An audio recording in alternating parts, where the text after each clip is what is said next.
ಅಯೋಧ್ಯದಲ್ಲಿ ಭವ್ಯ ರಾಮ ಮಂದಿರ ಉದ್ಘಾಟನೆಗೆ ದಿನಗಣನೆ ಶುರುವಾಗಿದೆ. ಹಾಗಾದ್ರೆ ಹೇಗಿದೆ ಗೊತ್ತಾ? ಮರ್ಯಾದಾ ಪುರುಷೋತ್ತಮನ ಪಟ್ಟಾಭಿಷೇಕದ ಕ್ಷಣಗಳು. ಅಯೋಧ್ಯ ನಗರಿಯಲ್ಲಿ ಶ್ರೀರಾಮನ ಹೆಜ್ಜೆ ಗುರುತುಗಳನ್ನ ನಾವಿವತ್ತು ನಿಮಗೆ ತಿಳಿಸಿಕೊಡ್ತೀವಿ. ಬಾಬ್ರಿ ಮಸೀದಿಯಿಂದ ರಾಮ ಮಂದಿರದವರೆಗೆ ಒಂದು ರೋಚಕ ಇತಿಹಾಸ ಇದೆ. ಸ್ವಾತಂತ್ರ್ಯ ನಂತರ ಹಲವು ಬೆಳವಣಿಗೆಗೆ ಅಯೋಧ್ಯೆ ಸಾಕ್ಷಿಯಾಯಿತು. ರಾಮ ಜನ್ಮಭೂಮಿಗಾಗಿ ಕರಸೇವಕರ ತ್ಯಾಗ ಬಲಿದಾನಗಳನ್ನ ನೆನೆಸಿಕೊಳ್ಳೋ ಸಮಯ. ರೋಚಕ ರಾಜಕೀಯ ಸ್ಥಿತ್ಯಂತರಕ್ಕೂ ಅಯೋಧ್ಯೆ ಸಾಕ್ಷಿಯಾಯಿತು. 75 ವರ್ಷಗಳಲ್ಲಿ ಸಂಘರ್ಷ, ಹೋರಾಟಕ್ಕೆ ಕಾರಣವಾದ ನೆಲ ಇದು. ಸರ್ಕಾರಗಳ ಪತನಕ್ಕೆ ಕಾರಣವಾಯಿತು ಅಯೋಧ್ಯ ವಿವಾದ. ಪಕ್ಷಗಳು ಅಧಿಕಾರ ಹಿಡಿಯೋದಕ್ಕೆ ಅಯೋಧ್ಯೆಯೇ ಕಾರಣ ಆಯಿತು. ಸುದೀರ್ಘ ಕಾನೂನು ಹೋರಾಟಕ್ಕೂ ಅಯೋಧ್ಯೆ ಸಾಕ್ಷಿಯಾಯಿತು. ತಲೆಮಾರುಗಳು ಉರುಳಿದ ಬಳಿಕ ಮಂದಿರದ ಕನಸು ನನಸಾಗಿದೆ.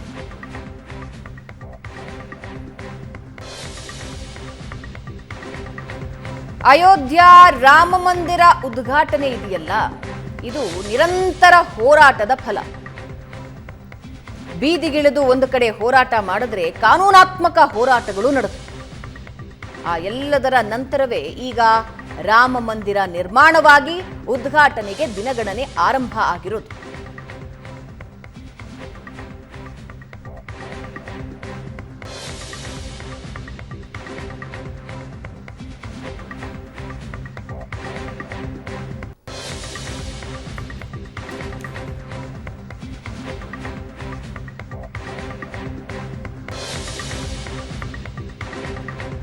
ಹಾಗಾದ್ರೆ ಏನೇನಾಯ್ತು ಅನ್ನೋದನ್ನ ನಿಧಾನಕ್ಕೆ ಮಾತಾಡ್ತಾ ಹೋಗೋಣ. ಇತಿಹಾಸದ ಪುಟಗಳನ್ನ ಒಂದು ಚೂರು ತೆರಿತಾ ಹೋಗೋಣ. ಪ್ರಶಾಂತ್, ಸ್ವಾತಂತ್ರ್ಯ ನಂತರದ ಹೋರಾಟದ ಹಾದಿ ಅಂತ ಹೇಳೋದಾದ್ರೆ ಯಾವತ್ತಿನಿಂದ ನೆನಪು ಮಾಡ್ಕೊಳ್ತೀರಿ ಅದನ್ನ? ನೋಡಿ, ಸ್ವತಂತ್ರ ಭಾರತದಲ್ಲಿ ಅಯೋಧ್ಯೆಯಲ್ಲಿ ರಾಮ ಮಂದಿರ ನಿರ್ಮಾಣ ಆಗಬೇಕು ಅಂತಕ್ಕಂಥ ಕನಸನ್ನು ಇಟ್ಕೊಂಡು ಲಕ್ಷಾಂತರ ಸಾಧು ಸಂತರು, ನಂತರ ಕರಸೇವಕರು ಹೋರಾಟವನ್ನು ನಡೆಸಿದ್ದಾರೆ. 1528ರಲ್ಲಿ ಬಾಬರ್ ಯಾವಾಗ ಭಾರತಕ್ಕೆ ದಾಳಿ ಮಾಡಿದ, ಆತ ಅಲ್ಲಿ ಯುದ್ಧವನ್ನು ಸೋತ. ಎಲ್ಲಿ? ಈಗಿನ ಅಫ್ಘಾನಿಸ್ತಾನ್ ಇರಾನ್ ಬಾರ್ಡರ್ನಲ್ಲಿ. ನಂತರ ಆತ ಬಂದು ಭಾರತಕ್ಕೆ ದಾಳಿ ಮಾಡಿದಾಗ 3 ಮಸೀದಿಗಳನ್ನು ನಿರ್ಮಿಸಿದ. It is very calculative. ಸುಮ್ಮನೆ ದಾಳಿಕೋರರು ಬಂದರು, ಯಾವುದೋ ಮಸೀದಿಯನ್ನು ಕಟ್ಟಿದ್ರು ಅಂತಕ್ಕಂಥದ್ದು. ಪಾಣಿಪತ್ನಲ್ಲಿ ಸಿಕಂದರ್ ಲೋಧಿ ವಿರುದ್ಧ ಯುದ್ಧ ಗೆದ್ದ ಸ್ಥಳದಲ್ಲೇ ಒಂದು ಮಸೀದಿಯನ್ನು ನಿರ್ಮಾಣ ಮಾಡಿದ. ದಿಲ್ಲಿಯಿಂದ ಅತ್ಯಂತ ಹತ್ತಿರದಲ್ಲಿದೆ, ಯಾರಾದರೂ ಹೋಗಿ ಬರ್ಬೇಕು. ಪಾಣಿಪತ್ನಲ್ಲಿ 3 ಯುದ್ಧಗಳು ನಡೆದಿವೆ. ಪಾಣಿಪತ್ನ ನಂತರ ಸಂಭಲ್, ಭಾರತದ ಪುರಾಣಗಳಲ್ಲಿ ಕಲ್ಕಿ ಅವತಾರ ಅಂತ ಏನು ಕಲಿಯುಗದಲ್ಲಿ ಬರುತ್ತೆ ಅಂತ ಹೇಳಲಾಗತ್ತೆ, ಅದು ಸಂಭಲ್ನಿಂದ ಬರುತ್ತೆ ಅಂತಕ್ಕಂಥದ್ದು ಅನೇಕರ ಒಂದು ಭಾವನೆ. ಆ ಸಂಭಲ್ನಲ್ಲಿ ಹೋಗಿ ಒಂದು ಮಸೀದಿಯನ್ನು ನಿರ್ಮಾಣ ಮಾಡ್ತಾನೆ. ಇವತ್ತು 70% ಸಂಭಲ್ ಇಸ್ ಮುಸ್ಲಿಂ ಪಾಪ್ಯುಲೇಟೆಡ್. ಅಯೋಧ್ಯೆಗೆ ಬಂದು ಅಯೋಧ್ಯೆಯಲ್ಲಿ ಮೀರ್ ಬಾಕಿ ಒಂದು ಮಸೀದಿಯನ್ನು ನಿರ್ಮಾಣ ಮಾಡ್ತಾನೆ, ಎಲ್ರಿಗೂ ಗೊತ್ತಿರುವ ಸಂಗತಿ. ಆದರೆ ಅಲ್ಲಿ ನಂತರದ ದಿನಗಳಲ್ಲಿ 300 ವರ್ಷ ಯಾವುದೇ ರೀತಿಯಾಗಿರ್ತಕ್ಕಂಥ ಪೂಜೆಗಳು ನಡೆಯಲ್ಲ. ಸ್ವತಂತ್ರ ಬಂದ ನಂತರ 1949ರಲ್ಲಿ ಅಯೋಧ್ಯೆಯ ಕೆಲ ಸಾಧು ಸಂತರು, ಅದರಲ್ಲಿ ಅದಕ್ಕೆ ಪ್ರೇರಣೆ ಕೊಟ್ಟವರು RSSನ ನಾನಾಜಿ ದೇಶ್ಮುಖ್, ನಂತರ ಚಿತ್ರಕೂಟದಲ್ಲಿ ದೀನ್ ದಯಾಳ್ ಶೋಧ ಸಂಸ್ಥೆ ಎಲ್ಲ ಮಾಡಿದ್ರು. ನಾನಾಜಿ ದೇಶ್ಮುಖ್ ರಾಮಚಂದ್ರ ಪರಮಹಂಸರು ಅಂತಿದ್ರು, ಅಯೋಧ್ಯೆಯ ದೇವಸ್ಥಾನದ ಅರ್ಚಕರು. ಅವರು ಮತ್ತು ಶಕುಂತಲಾ ನಾಯರ್ ಮತ್ತು ಇನ್ನೊಂದಿಬ್ಬರು ಸಾಧುಗಳು ಏನು ಮಾಡ್ತಾರೆ, ಇವತ್ತೇನು ಪ್ರಾಣ ಪ್ರತಿಷ್ಠಾಪನೆ ನಡೀತಾ ಇದೆ ಅದೇ ರೀತಿಯಲ್ಲಿ 1949ರಲ್ಲಿ ರಾತ್ರಿ 12 ಗಂಟೆಗೆ ಹೋಗಿ ಸರಯೂದಲ್ಲಿ ಮೂರ್ತಿಗಳನ್ನು ತೊಳೆದು ತಲೆ ಮೇಲೆ ಇಟ್ಕೊಂಡು ಅಷ್ಟು ಜನ ಬಂದು ಕಂಪೌಂಡ್ ಜಿಗಿದು ಒಳಗಡೆ ಬಂದು ಈ ಏನು ಗುಂಬಜ ಕಾಣ್ತಾ ಇದೆ ಮಧ್ಯದ, ಆ ಗುಂಬಜದ ಕೆಳಗಡೆ ಮೂರ್ತಿಗಳನ್ನು ಪ್ರತಿಷ್ಠಾಪನೆ ಮಾಡ್ತಾರೆ. 1-1:30 ಸುಮಾರಿಗೆ ಬೆಳಗಿನ ಸೂರ್ಯೋದಯಕ್ಕೆ ಕಾಯ್ತಾರೆ. ಸೂರ್ಯನ ಮೊದಲ ಕಿರಣ ಬಿದ್ದ ತಕ್ಷಣ ಅದಕ್ಕೆ ಆರತಿಗಳನ್ನು ಮಾಡಿ ಇಡೀ ಅಯೋಧ್ಯೆಯಲ್ಲಿ ವಿಷಯ ಪಸರಿಸುತ್ತೆ. ಇಲ್ಲ, ರಾಮ್ಲಲ್ಲಾ ಪ್ರತ್ಯಕ್ಷರಾಗ್ಬಿಟ್ಟಿದ್ದಾರೆ ದೇವಸ್ಥಾನದಲ್ಲಿ, ರಾಮ್ಲಲ್ಲಾ ಪ್ರತ್ಯಕ್ಷರಾಗ್ಬಿಟ್ಟಿದ್ದಾರೆ ಅಂತ. ಅದು ಪಂಡಿತ್ ನೆಹರು ಅವರ ಕಿವಿಗೆ ಮುಟ್ಟುತ್ತೆ. ಪಂಡಿತ್ ನೆಹರು ಗೋವಿಂದ ವಲ್ಲಭ ಪಂತ್ರಿಗೆ ನೀವು ಜಾಡಿಸ್ತಾರೆ ಅಂತಾರಲ್ಲ, ಆ ರೀತಿ ಮುಖ್ಯಮಂತ್ರಿಗಳನ್ನು ತರಾಟೆಗೆ ತೆಗೆದುಕೊಳ್ತಾರೆ. ಏನಿದು, ಏನು ನಡೀತಾ ಇದೆ ಅಯೋಧ್ಯೆಯಲ್ಲಿ ಅಂತ. ಯಾಕಂದರೆ ಸೋಮನಾಥ್ನ ಒಂದು ಪ್ರಕರಣ ಆಗ ತಾನೇ ಸೋಮನಾಥ್ನ ಜೀರ್ಣೋದ್ಧಾರದ ಒಂದು ಮಾತುಗಳು ಕೇಳಿ ಬರ್ತಾ ಇರ್ತವೆ. ಆಗ ಅಲ್ಲಿನ ಜಿಲ್ಲಾಧಿಕಾರಿ ಕೆ ಕೆ ನಾಯರ್ ಅವರ ಪತ್ನಿ ಕೂಡ ಆ ಒಂದು ಮೂರ್ತಿ ಇಟ್ಟವರಲ್ಲಿ ಶಕುಂತಲಾ ನಾಯರ್. ಕೆ ನಾಯರ್ ವಾಪಸ್ ಪತ್ರವನ್ನು ಬರೀತಾರೆ, ಇಲ್ಲ ಮೂರ್ತಿಗಳನ್ನು ತೆಗೆದರೆ ಇಲ್ಲಿ ದಂಗೆಗಳಾಗುವ ಸಾಧ್ಯತೆಗಳಿವೆ, ನಾನು ಮೂರ್ತಿಗಳನ್ನು ತೆಗಿಲಿಕ್ಕೆ ಒಪ್ಪಲ್ಲ, ಅಡ್ಮಿನಿಸ್ಟ್ರೇಟಿವ್ ಆರ್ಡರ್ ಪ್ರಕಾರ ಲಾಕ್ ಹಾಕ್ಬಿಡೋಣ, ಅಲ್ಲಿ ಯಾವಾಗ ಮೂರ್ತಿ ಇಟ್ಟು ಆರತಿ ಬೆಳಗ್ತಾರೋ ಮುಸ್ಲಿಮರು ಅಲ್ಲಿ ನಮಾಜಿಗೆ ಬರೋದು ನಿಲ್ಲಿಸ್ಬಿಡ್ತಾರೆ 1949ರಲ್ಲಿ. ಅದು ಅಂದರೆ ಆಗಿನಿಂದ ಒಟ್ಟಾರೆ ಅಯೋಧ್ಯೆಯ ಸಾಧು ಸಂತರು, ಕಾಶಿ ಮಥುರಾ ಆ ಸಾಧು ಸಂತರಿಗೆ ನಿಶ್ಚಿತವಾಗಿ ಇಲ್ಲೊಂದು ಮಂದಿರ ನಿರ್ಮಾಣ ಆಗಬೇಕು ಅಂತಕ್ಕಂಥ ಕನಸಿರುತ್ತೆ. ಆದರೆ ಅದಕ್ಕೊಂದು ಸಂಘಟನೆಯ ಬ್ಯಾಕಿಂಗ್ ಇರಲ್ಲ, ಅಂದರೆ ಒಂದು ಸಂಘಟಿತವಾಗಿರ್ತಕ್ಕಂಥ ಹೋರಾಟ ಇರಲ್ಲ.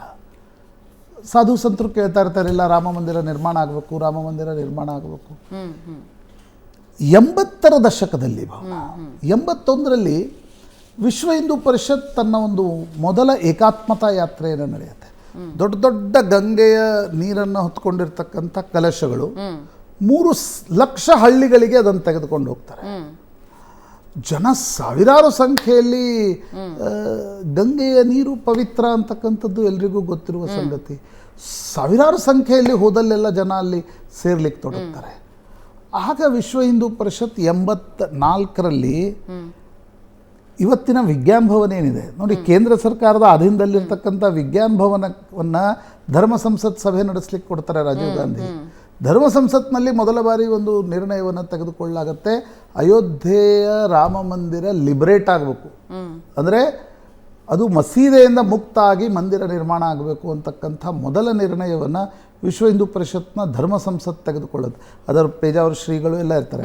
ಅದಕ್ಕಿಂತ ಮುಂಚೆ ಇಂದಿರಾ ಗಾಂಧಿಯವರೇ ಕರಣ್ ಸಿಂಗ್ ಅವರನ್ನು ಹಚ್ಚಿ ವಿರಾಟ್ ಹಿಂದೂ ಸಮ್ಮೇಳನಗಳನ್ನು ಇಡೀ ದೇಶದಲ್ಲಿ ನಡೆಸ್ತಾರೆ. ಯಾಕಂದರೆ ಇಂದಿರಾ ಗಾಂಧಿ ಸಿಖ್ಖರ ಒಟ್ಟಾರೆ ಏನು ಪ್ರಕರಣಗಳ ನಂತರ ಒಂದು ರೀತಿಯ ಹಿಂದುತ್ವದ ಪ್ರತಿಪಾದಕಿ ಎನ್ನುವ ರೀತಿಯಲ್ಲಿ ನಾನಾಜಿ ದೇಶ್ಮುಖ್ ಸ್ವತಃ ಅನೇಕ ಕಡೆ ಹೇಳ್ತಾರೆ, ನ ಜಾತ್ ಪರ್ ನ ಪಾತ್ ಪರ್ ಮೊಹರ್ ಲಗಾವ್ ಹಾತ್ ಪರ್ ಅಂತ 84ರ ಚುನಾವಣೆ. ಹೀಗಾಗಿ BJP 2 ಸೀಟ್ಗಳನ್ನು ತೆಗೆದುಕೊಳ್ತು.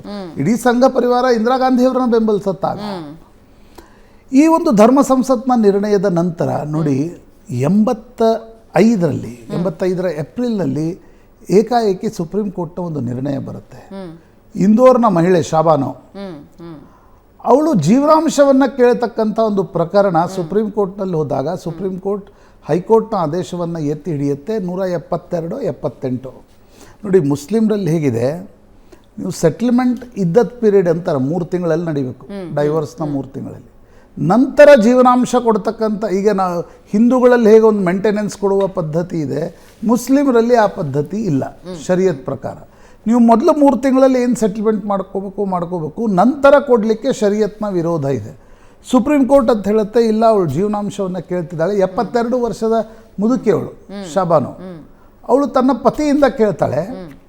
ಸುಪ್ರೀಂ ಕೋರ್ಟ್ 172 ರೂಪಾಯಿದು ಎತ್ತಿ ಹಿಡಿದಾಗ ಏಪ್ರಿಲ್ನಿಂದ ಆ ಒಂದು ಸುಪ್ರೀಂ ಕೋರ್ಟ್ನ ತೀರ್ಪಿಗೆ ಮುಸಲ್ಮಾನರ ವಿರೋಧ ಶುರುವಾಗುತ್ತೆ.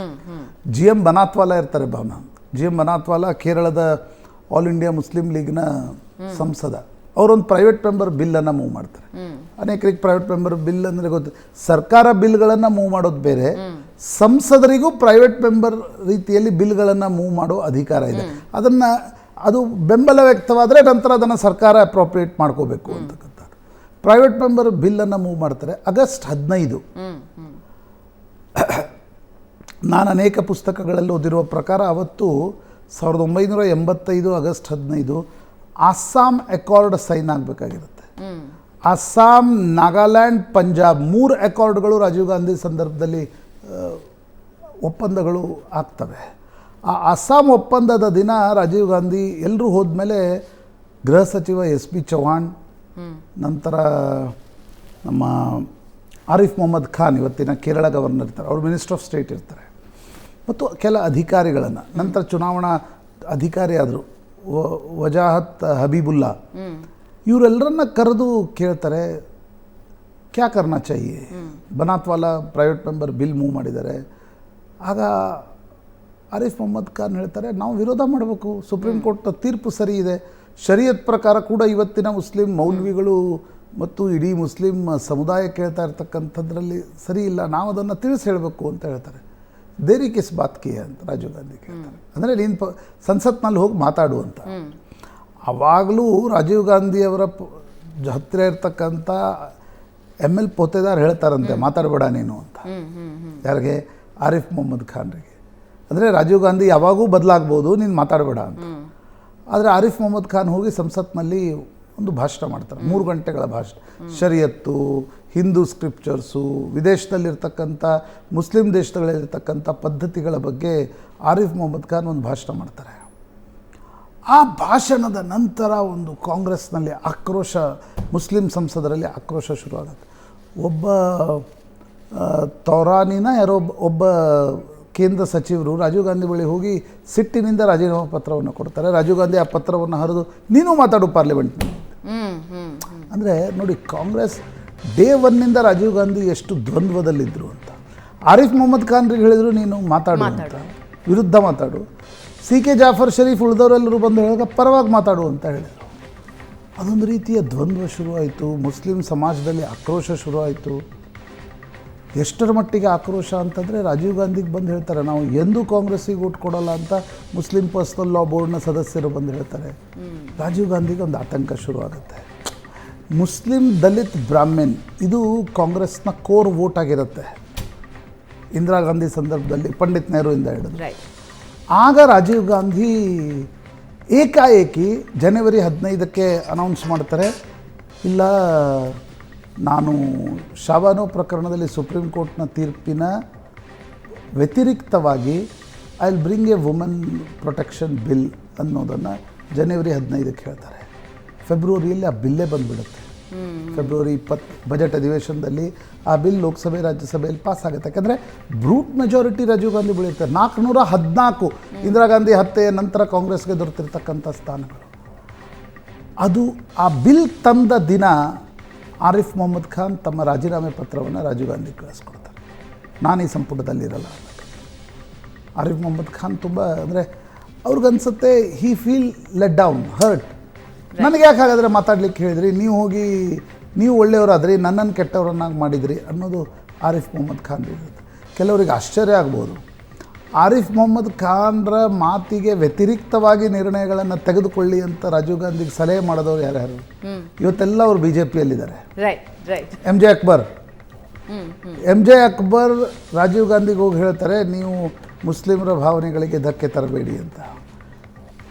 ನಜ್ಮಾ ಹೆಫ್ತುಲ್ಲಾ ನಂತರ BJPಗೆ ಬಂದರವರು ನರೇಂದ್ರ ಮೋದಿ ಕಾಲದಲ್ಲಿ, ಅವರು ಹೋಗಿ ರಾಜೀವ್ ಗಾಂಧಿಗೆ ಹೇಳ್ತಾರೆ ಇಲ್ಲ ಜೀವನಾಂಶ. ಅಂದರೆ ತಮಾಷೆಗೆ ಆಗ ಆರಿಫ್ ಮೊಹಮ್ಮದ್ ಖಾನ್ ನಜ್ಮಾ ಹೆಫ್ತುಲ್ಲಾ ಹೇಳ್ತಾರೆ ನೀವು ಹೇರ್ ಡ್ರೆಸ್ಸರ್ ಮೇಲೆ ಮಾಡುವ ಖರ್ಚು ಕೂಡ ಆ ಬಡ ಶಾಬಾನೋಗೆ ಕೊಡ್ತಕ್ಕಂಥ ಜೀವನಾಂಶದ 3 ಪಟ್ಟಿದೆ ಅಂತಕ್ಕಂಥ. ಅಂದರೆ ಅಲ್ಲಿ ಮೊದಲ ಬಾರಿ ರಾಜೀವ್ ಗಾಂಧಿ ಒಂದು ಏನಂತಾರೆ ಪಾಲಿಟಿಕಲಿ ರಾಂಗ್ ಡಿಸಿಷನ್ ಆಗುತ್ತೆ. ಆ ರಾಂಗ್ ಡಿಸಿಷನ್ ಅನ್ನ ಮುಚ್ಚಾಕೋದಕ್ಕೆ ಮುಂದಿನ ನಿರ್ಧಾರಗಳೇ ರಾಮ ಮಂದಿರದ ಹೋರಾಟಕ್ಕೆ ಕಿಚ್ಚು ಹತ್ಸುತ್ತೆ. ಯಾವ ರೀತಿ ಅನ್ನೋದನ್ನ ಹೇಳ್ತೀವಿ ಚಿಕ್ಕ ಬ್ರೇಕ್ ಆದ್ಮೇಲೆ.